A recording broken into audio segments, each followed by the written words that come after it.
भटका करके आज तक भी इस विधेयक को पारित होने नहीं दिया है। आपको हम याद दिलाएंगे, अगर स्थानीय नीति की बात करते हैं तो तमाम झारखंड को स्थानीय नीति के बारे में जानकारी होना चाहिए। और आज यहाँ के तमाम जितना भी मठाधीश है, जितना भी हुक्मरान है, जितना भी सत्ता के स्वाद चखने वाले हुक्मरान है, आखिर क्यों लागू नहीं हो पा रहा है, इसका हम जवाब चाहते हैं। सिंपल सा चीज है, क्यों आखिर नहीं हो रहा है। 15 नवंबर 2000 को झारखंड अलग राज्य हुआ। 8 अगस्त 2002 को बाबूलाल मरांडी के नेतृत्व में बनी सरकार सबसे पहले स्थानीय नीति को परिभाषित किया था और उसमें तय किया गया था कि जिला की आधारित स्थानीय नीति होगा, जिसका नाम या जिसका पूर्वज का नाम अंतिम सर्वे के रिपोर्ट में दर्ज होगा वही झारखंड का निवासी होगा। झारखंड के जन भावना के अनुरूप था। लेकिन 23 नवंबर 2002 को एक याचिका के आधार पर माननीय हाईकोर्ट ने उस विधेयक को निरस्त कर दिया। लेकिन दुर्भाग्य बाबूलाल मरांडी जी इस लड़ाई का कानूनन लड़ाई नहीं लड़े। दुर्भाग्य की सरकार, तत्कालीन बाबूलाल मरांडी की सरकार विधेयक पर उदासीन रवैया दिखाए और टाल मटोल करते हुए उसको ठंडा अवस्था में छोड़ दिया।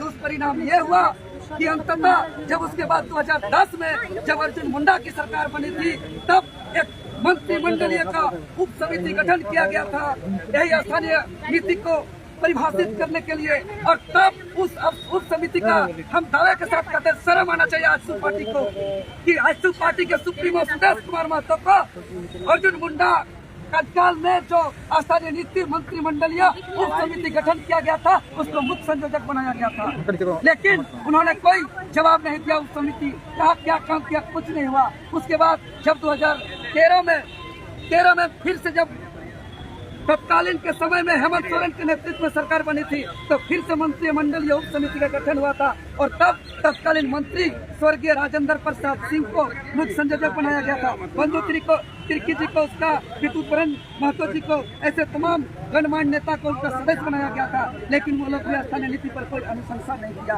अंततः 2019 में जब हेमंत सोरेन की सरकार बनी, पहला सत्र में जो है कि खतियान आधारित स्थानीय नीति पारित करेंगे, 5 लाख लोगों को रोजगार देंगे। लेकिन 5 साल टाल मटोल किया और 2024 से चुनाव से जस्ट पहले यानी 11 नवंबर 2022 को विशेष सत्र बुला करके 1932 खतियान आधारित विधेयक 2022 पास किया।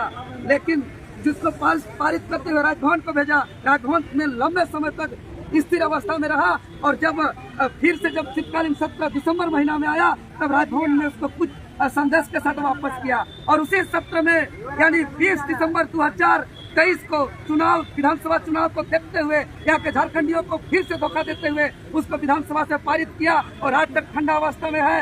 बजट सत्र के दौरान हमारा झारखंड लोकतांत्रिक क्रांतिकारी मोर्चा के एकलौता डुमरी विधायक माननीय टाइगर जयराम महतो जी बजट सत्र में जोर शोर से सदन के अंदर उठाया था इस बात को। लेकिन यहाँ बैठे तमाम मंत्री विधायक और सरकार जवाब नहीं दे पाया और बार बार टाल मटोल कर रहा है। धोखा देने के लिए 9वीं अनुसूची में दिया था। अरे 2016 में जब रघुवर दास की सरकार बनी थी, कटअप वर्ष जो है 1985 के आधार पर जो स्थानीय नीति बनाया था, कोई सत्र नहीं था, कोई विधेयक नहीं था, कैबिनेट में इसको पास किया था। तो मुख्यमंत्री को हम साफ साफ कहते हैं कि अगर कहते हैं खुद को अपना सरकार, अगर झारखंडियों के प्रति प्रेम है, अगर झारखंडियों के भावना का आदर है तो तत्काल इस कैबिनेट में खतियान आधारित स्थानीय नीति तो परिभाषित करिए। कैबिनेट से पास हो जाएगा ये नीति, ये कानून कैबिनेट से पास हो जाएगा कि 9वीं अनुसूची में डाल देते हैं, अपना पल्ला झाड़ना चाहते हैं ताकि एक ऐसा बात कि हम तो पास कर दिए लेकिन केंद्र नहीं दे रहा है। ऐसे कहते हैं ना कोई उम्र पार होता है बच्चा लोग को, अरे